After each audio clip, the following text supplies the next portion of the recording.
आप सभी को मेरा नमस्कार। मैं अभिषेक सिंह आपका स्वागत करता हूं अपने चैनल पे। एमडी और स्किल एनहांसमेंट कोर्स को लेकर बहुत सारे आ गए मेरे पास कि भैया मेरा प्रेफरेंस बना दीजिए। अब इतने लोगों का पॉसिबल नहीं है, बट एक जनरल प्रेफरेंस मैं आपको बताए दे रहा हूं।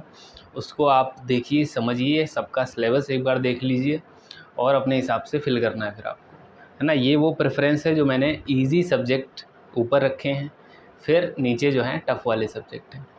टफ़ जो है सब्जेक्ट आपको स्किल एनहांसमेंट कोर्स में नहीं लेना है। उसका सिंपल सा रीज़न यही है कि अगर आप पड़ी लकड़ी ले लोगे, कहने का मतलब ये है कि जैसे मैंने क्या किया था, मैंने फ़िज़िक्स ले लिया था। एक तरीके की पड़ी लकड़ी थी, क्योंकि मेरा केमिस्ट्री ऑनर्स है, फ़िज़िक्स का मेरा कोई काम नहीं था। लेकिन मैंने इंटरेस्ट के चक्कर में लिया था कि मुझे बहुत अच्छा लगता था। लेकिन वही अच्छा लगना चौथे सेमेस्टर में भारी पड़ गया, वही जो पिछले साल था। तो उसमें थोड़ा-सा कम नंबर दिए, प्रोफ़ेसर्स थोड़ा स्ट्रिक्ट मार्किंग कर दी। ठीक है, मुझे पता नहीं क्यों हुआ, लेकिन ये आपके साथ भी हो सकता है। और कई बार ये आपके साथ इतना बुरा होता है कि मैं तो पास हो गया था, आप फेल हो सकते हो। तो स्किल एनहांसमेंट कोर्स में मैं नहीं चाहूँगा, या एमडी में, कि किसी का बैक लगे। तो इसीलिए एक ऐसा प्रेफ़रेंस जो बहुत ईज़ी हो, है ना। आप लोग देखिए, मेरे ऊपर टूट मत पड़ा करिए कि भैया आप हॉस्टल लिस्ट लड़कों की नहीं दे रहे हैं। सबका आएगा यार, है ना। और जल्दी से जल्दी और सब टाइमली होगा। मेरा जैसे अभी 15 से एग्ज़ाम चल रहे हैं, आज मुझे एक असाइनमेंट जमा करना है, अभी बनाएँगे, रात को 3-4 उसमें बज जाते हैं। तो बहुत सारी चीज़ें डील करनी पड़ती हैं। सबकी हॉस्टल लिस्ट की वीडियो डाली, फिर मेस गया, मेस से अभी आया हूँ, समय लगता है ना। तो थोड़ा सब्र बनाए रखिए, सब टाइमली होगा। अभी तक बताइए कुछ लेट हुआ है कि नहीं, है ना। लेट नहीं होने दूँगा मैं।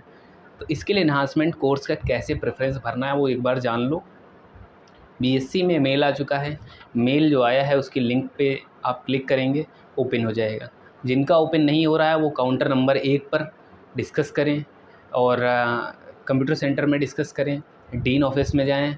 और दूसरी चीज़ ये है कि जो यहाँ नहीं हैं, दूर हैं, उनके लिए एक चीज़ ये बोल सकता हूँ कि आप मेल करिए बीएचयू को। और ऐसा मुझे लग रहा है, क्योंकि शिकायतें ये एक नहीं कई सारों की आ गई कि भैया जो है किसी का ब्लॉक हो गया है, किसी का ओपन नहीं हो रहा, किसी में कुछ दिक्कत आ रही है।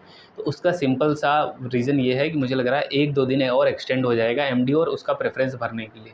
एमडी और स्किल एनहांसमेंट कोर्स का प्रेफ़रेंस भरने के लिए एक्सटेंड, क्योंकि वो चेक करते हैं कि अच्छा, इस बच्चे का एडमिशन हुआ लेकिन इसका प्रेफ़रेंस नहीं आया अभी तक, इसका मतलब कुछ फ़ॉल्ट हुआ है।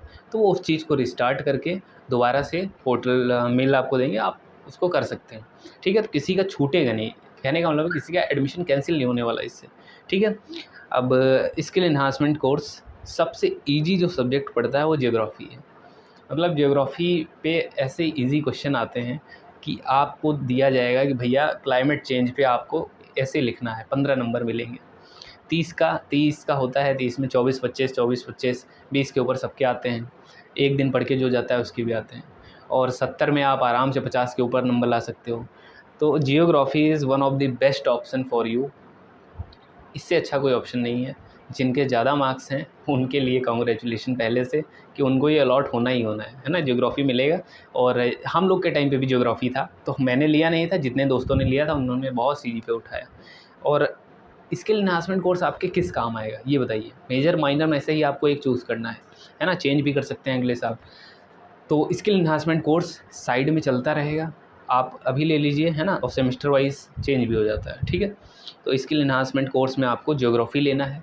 उसके बाद जो मैं अपना अगर प्रेफरेंस बनाता, मुझे अगर मौका मिलता, तो मैं दूसरे पे एनवायरमेंटल साइंस रखता, है ना। इन सब के अगर आपको सिलेबस वगैरह देखने हैं तो आप नमस्ते बीएचयू ऐप को डाउनलोड करके फ़ोन नंबर और उससे लॉगिन कर लेंगे, ओटीपी आ जाएगा और चीज़ें कर सकते हैं आराम से। ठीक है। उसके बाद अगर मैं रखूँगा, तो अब देखिए, अब यहाँ से ऑप्शन चलेंगे, आप अपने हिसाब से स्विच कर सकते हैं। अब आप या तो बॉटनी रखिए, है ना, बॉटनी वेस्ट मैनेजमेंट वाला, या फिर आप केमिस्ट्री भी रख सकते हैं। ये डिपेंड करेगा, देखो। ठीक है, अगर मैं होता तो मैं बॉटनी रखता, वेस्ट मैनेजमेंट। अगर आपको देखिए मैथ वाले स्टूडेंट हैं लेकिन थोड़ा थोड़ा बायो आती है, आप बायो समझ लेते हो, है ना, तो आपके लिए वेस्ट मैनेजमेंट बहुत टफ नहीं होने वाला है। ठीक है, कि ये जो नॉर्मल जो वेस्ट होता है उसको कैसे, है ना, डील करते हैं, उसकी प्रोसेस क्या है, वो सब थोड़ा समझना पड़ेगा। थ्योरेटिकल है तो यार देखो, बॉटनी में बहुत अच्छे से नंबर मिल जाते हैं, इसलिए मैं कह रहा हूँ ज्योग्राफी, एनवायरमेंटल साइंस, बॉटनी। फिर सेंटर ऑफ जेनेटिक डिसऑर्डर में एक आपका कोर्स है, आप उसको कर सकते हैं। उसके बाद मैंने अप्लाइड जूलॉजी और केमिस्ट्री, फिर पहले रखा है अप्लाइड जूलॉजी, फिर केमिस्ट्री को रखा है, फिर स्टैट्स, फिर मैथमेटिक्स, फिर कंप्यूटर साइंस। ऑर्डर समझ में आ गया कैसे करना है। ठीक है। अब देखिए इसका रीज़न क्या है और क्या क्या हम इसमें चेंजेस कर सकते हैं। अब देखिए मान लीजिए आपको देखो सीएस को मैं नीचे ही रखना चाहूँगा, चाहे कोई भी स्टूडेंट हो, चाहे मैथ वाला हो, बायो वाले तो गलती से भी ना टच करें। सीएस में क्या रहता है, क्लासेस कभी चलेंगी कभी नहीं चलेंगी, और ये चीज़ है, ठीक है। और स्टैट्स मैथमेटिक्स इसमें भी थोड़ा रिस्क रहता है। तो मेरा कहने का मतलब यही है कि आप उन सब्जेक्ट को चूज़ करिए जिनमें थ्योरेटिकल है। जो थ्योरेटिकल रहेगा उसमें स्कोर करना आसान है। ज्योग्राफी सबसे बेस्ट रहेगा, फिर एनवायरमेंटल, फिर बॉटनी रख सकते हैं। और बॉटनी को, है ना, बॉटनी के बाद केमिस्ट्री को भी रख सकते हैं। केमिस्ट्री को इसलिए कह रहा हूँ, केमिस्ट्री भी देखो जिसको समझ में आ रही है, जिसका बेसिक क्लियर, उसके लिए केमिस्ट्री बहुत आसान। अगर मान लीजिए मुझे इसमें चूज़ करना पड़ता, मैं ज्योग्राफी रखता, ठीक है, उसके बाद फिर मैं इन्वायरमेंटल रखता, फिर मैं केमिस्ट्री को रखता, फिर मैं बॉटनी को रखता, फिर सेंटर ऑफ जेनेटिक डिसऑर्डर, फिर अप्लाइड जूलॉजी, फिर स्टैट, मैथमेटिक्स, सीएस। ऐसा ऑर्डर रहता। अगर आपको मैथ समझ में आ रही है तो स्टैट, मैथ और सीएस, है ना, इनको थोड़ा सा ऊपर नीचे कर सकते हैं, लेकिन ऊपर के जो टॉप 2 मैंने बताया, ज्योग्राफी, इन्वायरमेंटल साइंस, उसको बिल्कुल छेड़छाड़ आप ना करें तो बेहतर रहेगा। 3 नंबर पे आप केमिस्ट्री ले जा सकते हैं, स्टैट्स में बहुत इंटरेस्ट है तो भी कर सकते हैं। लेकिन कहने का मतलब क्या है, जो नीचे के 3 दिख रहे हैं, स्टैट्स, मैथमेटिक्स, कंप्यूटर साइंस, इनमें आपको पढ़ना पड़ेगा, मेहनत करनी पड़ेगी और समय देना पड़ेगा। आप 2 दिन पहले नहीं पढ़ के जा सकते, है ना। और खासकर कंप्यूटर साइंस में आपको डेली पढ़ना पड़ेगा। फिर कहोगे कि भैया क्या ही ले लिया, फर्जी का लोड है, और मैं नहीं चाहता कि आप लोग इतना लोड लें, ठीक है। और आराम से दीजिए, इजी सब्जेक्ट, एक दिन पहले पढ़ के सीजीपीए भी बूस्ट होगा और बैक भी नहीं लगेगा। अब स्टैट्स, मैथमेटिक्स, अब जैसे मैथमेटिक्स है तो आप अच्छा कर रहे हो, ठीक है, मैं मानता हूँ आपने अच्छे से पेपर लिखा, बट टीचर आप नहीं जानते ना कैसे हैं। टीचर हो सकता है वो बहुत टफ मार्किंग कर दें, वो कहें कि तुमने यहाँ पे आई नहीं लिखा, तुमने आयोटा नहीं लिखा, ये नहीं लिखा, वो नहीं लिखा, तो उसके चक्कर में आपके नंबर घटेंगे। तो कहीं ना कहीं वो चीज़, है ना, आपके साथ भी हो जाएगा। और मान लीजिए बैक लग गया, अब पहले सेमेस्टर का सीजीपीए डाउन हो गया, उससे क्या होगा भैया, उससे ये होगा कि आपको हॉस्टल नहीं मिलेगा। नहीं, आपका जो एसजीपीए बनता है सेमेस्टर 1 का, उसी के बेसिस पे हॉस्टल अलॉटमेंट होने सेकेंड ईयर में, है ना। सेकेंड लिस्ट नहीं बता रहा हूँ, सेकेंड ईयर में। तो सेकेंड ईयर में दिक्कत आ सकती है। तो सेक का कैसे प्रेफरेंस बनाना है, कोई भी हो, आप चाहे बॉटनी, जूलॉजी, मैथमेटिक्स ग्रुप के हों, और चाहे आप जिस भी ग्रुप के हों, बायो ग्रुप के हों, चाहे मैथमेटिक्स ग्रुप के लिए, सबके लिए ऑर्डर मैंने बता दिया है। ज्योग्राफी भरना ही भरना है टॉप पे, है ना। बाकी आपकी दिल की इच्छा है ना, एक्सेप्शन हर जगह होते हैं। और आई थिंक सबको अपना प्रेफरेंस बढ़ना चाहिए।